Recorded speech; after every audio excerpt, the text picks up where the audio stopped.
ಕೊಡ್ತಂದ್ರೆ 22 ದಿವಸದಾಗ ನಿಮ್ಮ ದುಡ್ಡು ಮುಗಿತಂದ್ರೆ ಪ್ರಿಪೇರ್ಡದ್ದು ಅದು ಖರ್ಚು ಮಾಡಿಬಿಡ್ತಾರೆ. ನಾಳೆ ನಮ್ಮದು ಹಿಂಗಾಗ್ತದೆ ಅಂತೇಳಿ ರೈತರ ಮತ್ತು ನೇಕಾರರು ಭಯ ಪಡ್ತಾ ಇದ್ದಾರೆ.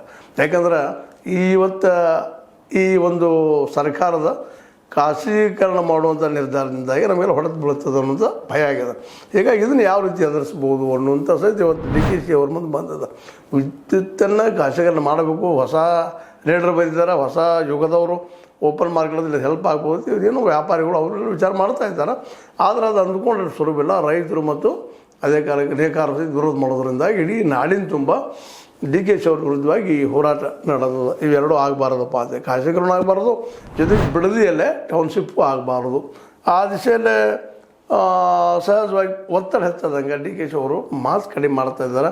ಅದಕ್ಕೆ ಅದ್ರ ಬದಲಾಗಿ ಈಗ ಸ್ವತಃ ಬಿಡದಿ ಬದಲಾಗಿ ಪ್ರಿಯಾಂಕಾ ಖರ್ಗೆ ಅವರು ಕೆಲವೊಂದು ಸ್ಟೇಟ್ಮೆಂಟ್ ಕೊಟ್ಟ ರೈತರಿಗೆ ಮನಸ್ಸಲ್ಲಿಕ್ಕಂದ್ರೆ ಏನು ಮಾಡೋಕ್ಕೆ ಸಾಧ್ಯ ಇಲ್ಲ.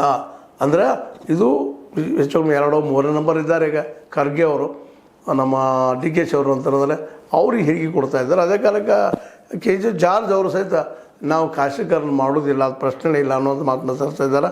ಆದರೂ DKC ಅವರು ಇನ್ನೂ ಒಂದು ಸ್ವಲ್ಪ ಒಂದಿಷ್ಟು ಮುಖ್ಯಮಂತ್ರಿ ಗತ್ತಂತೂ ತೋರಿಸೋದು ನಡೆದಿದ್ದಾರೆ.